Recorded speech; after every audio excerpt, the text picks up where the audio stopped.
এর জবাব হলো, মাটির থেকে তোমাদের সৃষ্টি করার অর্থ হলো, এক নাম্বার, আমি তোমার বাবা আদমের ডাইরেক্ট মাটির থেকে আমি আল্লাহ নিজে বানায় দিলাম। আর আদমের পাজরের হাত থেকে তোমাদের মা হাওয়া আলাইহিস সালামের আমি আল্লাহ বানাইছি জান্নাতের ভেতরে।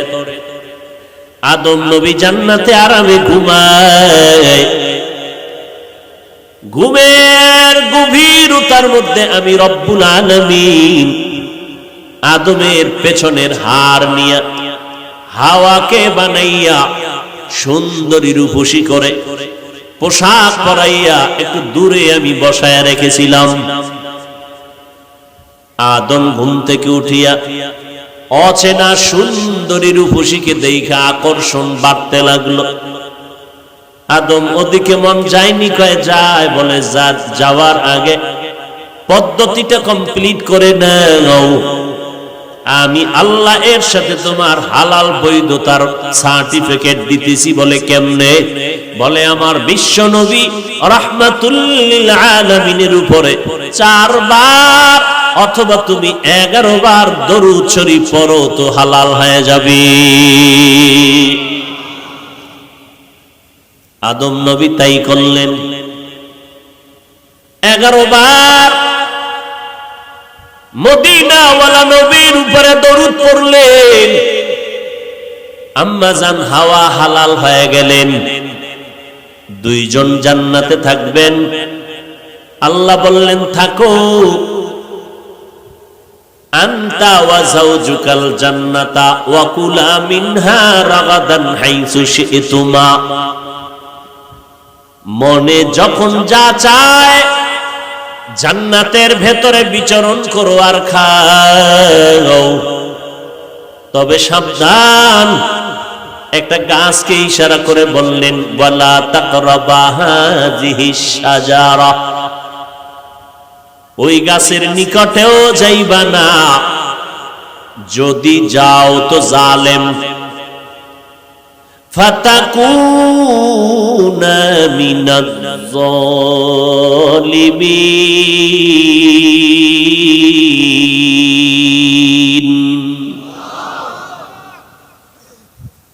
মুফাসসিরিনে কেরাম বলেন, আল্লাহ আদম হাওয়াকে বিচরণ করার স্বাধীনতা দিলেন, খানারও স্বাধীনতা দিলেন, কিন্তু নিষিদ্ধ গাছেরকে বলে কেন বললেন ওখানে যাবে না?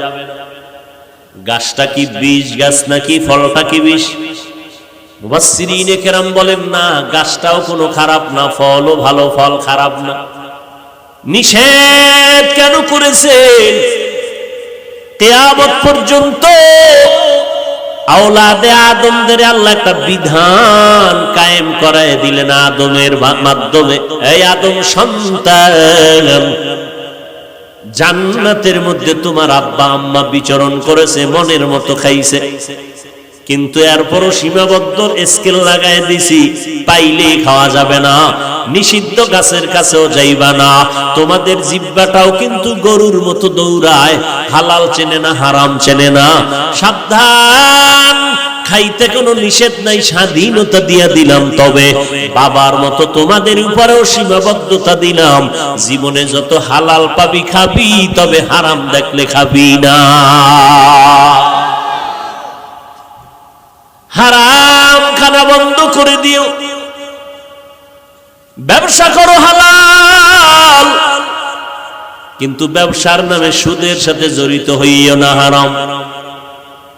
সুদ দিবা না, নিবা না, সাক্ষীও থাকবা না, তাহলে যে দিল যেই পরিমাণ অপরাধী, যে নিল সে ওই পরিমাণ অপরাধী, যারা লেখলো সাক্ষী হইল সবাই একই অপরাধী। বলে অপরাধ কি? বলে ছোট অপরাধ, নিজের মায়ের সাথে 24 ঘন্টা জিনার গুনাহ লেখা হবে। নাউজুবিল্লাহ, আয়েনা হারাম খাইয়া এত মজা পাইছে, ও নাউজুবিল্লাহ, আয়েনা। আল্লাহ তাআলা বলেন, আমি 2 দল মানুষের সাথে যুদ্ধ করার ঘোষণা দিয়েছি। 2 দল মানুষের সাথে আমি আল্লাহ নিজে যুদ্ধ করার ঘোষণা দিলাম। এক দলের কথা কোরআনে, আর এক দলের কথা বুখারী শরীফে। কোরআনের বর্ণিত সূরা বাকারা 275 নম্বর আয়াত।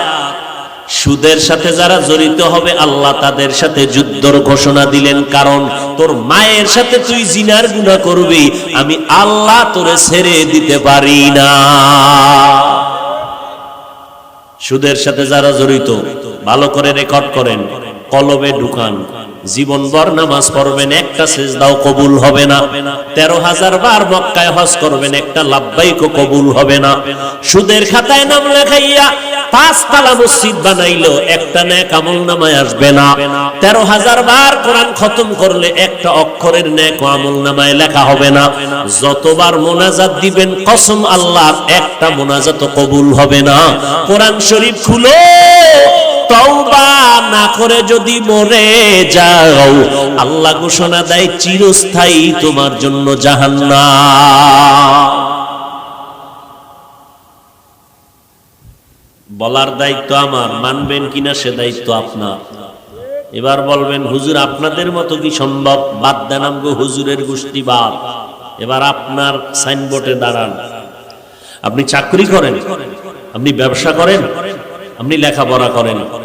এবার আপনার বিবেক নামের আদালতকে জিজ্ঞাসা করি, আপনার মতো র্যাব, আর্মি, পুলিশ, বিডিআর এর চাকরি করে, এমপি, মন্ত্রী, chairman, member, OC, DC, SP, 5 বেলার নামাজ পড়ে, হালাল খায়, ব্যবসা করে, 1 টাকাও হারাম খায় না, যদিও সংখ্যায় কম, তবে হালাল রাস্তায় চলনেওয়ালা আপনাদের লাইনের মানুষ আছে না নাই?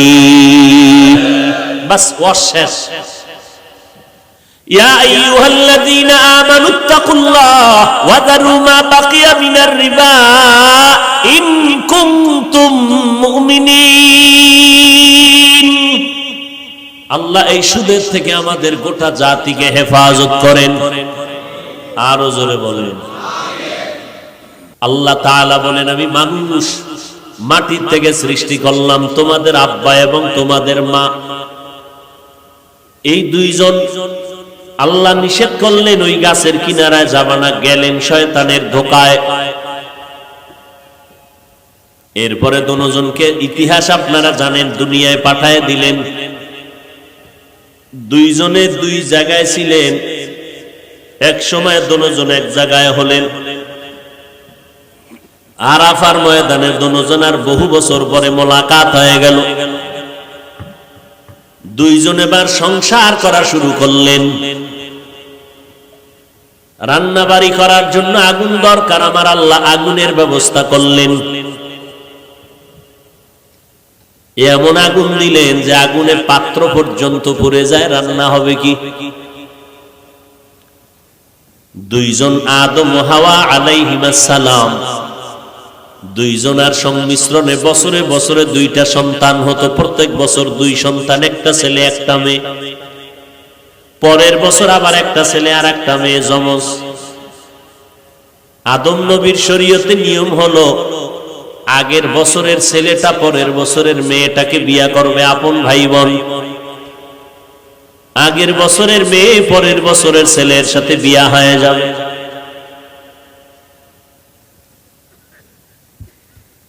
আল্লাহ বুঝাইলেন, মা বাবা যেই পদার্থের হবে সন্তানও সেই পদার্থেরই হবে। আদম যেহেতু মাটির, আম্মাজান হাওয়া যেহেতু মাটির, আমরা তার সন্তান, আমরাও মাটির। এক জবাব ক্লিয়ার।